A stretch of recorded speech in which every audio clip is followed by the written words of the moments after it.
Good afternoon, everybody. Thank you for staying with us for the full day and a half. We're a slightly smaller group than we were around lunchtime, but still very substantial. An absolutely wonderful day and a half. Lots of new material, lots of insights, but also a lot of challenge. And I think it's our responsibility to take away all of that and to begin to process it and to build for the future. And that includes the challenge as well.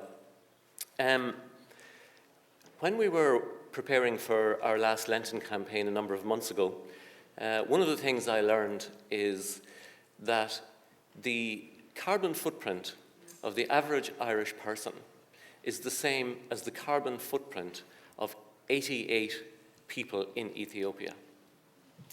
So that is in itself absolutely shocking, but at the same time, it is the scale of the call to action which faces us as a nation. If you do the maths on that, and if you multiply our population by, say, 90 million Ethiopians, I'm still not sure that I can believe this, but it means that we as a nation have the same carbon footprint as about 400 million of the poorest people on this planet. And we as a nation, I think, cannot allow that to happen. We cannot allow it to continue. And we had a number of politicians here yesterday. I think we have at most maybe 2 politicians here this afternoon, but that is the challenge that faces us. Whether our politicians become heroes or not, but certainly we cannot continue to allow our politicians, our nation, to believe that that is acceptable in this day and age, because quite simply it is not. On the positive side, we are part of a vast global movement. Things are beginning to tip in our direction. I have absolutely no doubt whatsoever about that. When Nelson Mandela died, Barack Obama, in talking about his life, his work, his commitment, and his contribution, said of him that he bent the arc of the moral universe towards justice. That's a beautiful phrase, but I think it encapsulates so well everything about Nelson Mandela, his struggle, and what he achieved.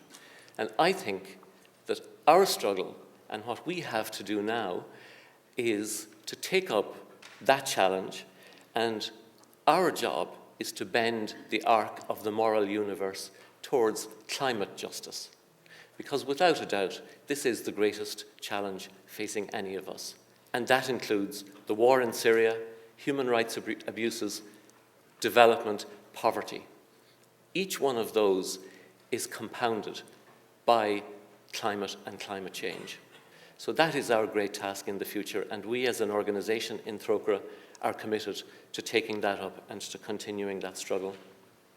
But, as I said yesterday, and I think it has been confirmed by everything that I've heard over the last day and a half, time is not on our side.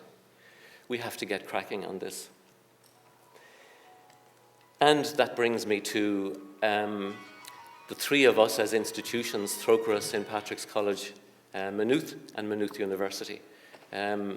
We are committed to continuing what we have started here. We're not quite sure precisely what that is as yet, but Philip and Hugh and I have agreed to meet around mid-July to review all of this and to continue the conversation and to see where we can take it next. One thing that we know is that there are more than 10,000 students on this campus for about 8 or 9 months every year. And when you add in all of the people who work here, that's probably another 2,000. So that is a huge population. And that population of people has networks right throughout the length and breadth of this country. So if we could even, to add to our list of things, to mobilize the student population and the staff population of this campus, that in itself would be a huge contribution. So finally, on behalf of Trocaire, I would like to thank my colleagues, Hugh Connolly and Philip Nolan, for agreeing to this and for committing to it and for all of the support and encouragement which they have provided. I'd like to thank my own colleagues for all of the work and effort that went into this conference.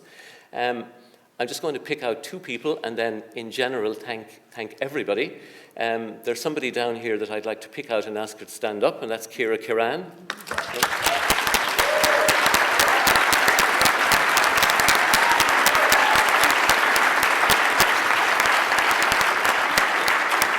So, working on a very part-time basis over the last year or so, Ciara has absolutely put all of this together, and it would not have happened without all of Ciara's efforts. So thank you so much for that, Ciara.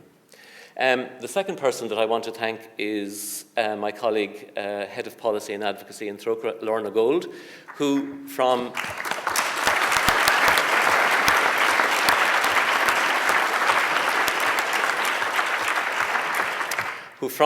after that lunch that Hugh and Philip and I had, Lorna took that and decided, I'm going to make this work, and I'm going to make this a significant and an important event, and you've certainly succeeded in that, Lorna, so thank you very much. So that's it. Finally, I would just like to thank you all for your contribution, for being here with us, and as I say, we are part of a global movement, and it is getting bigger, it is getting more powerful, and in the end, we will prevail, and I have absolutely no doubt about that. Our speakers, who have come from many different backgrounds, many different parts of the world to be with us, to provide us with their insights, their understanding, their encouragement, I would like to thank you all most sincerely. Thank you.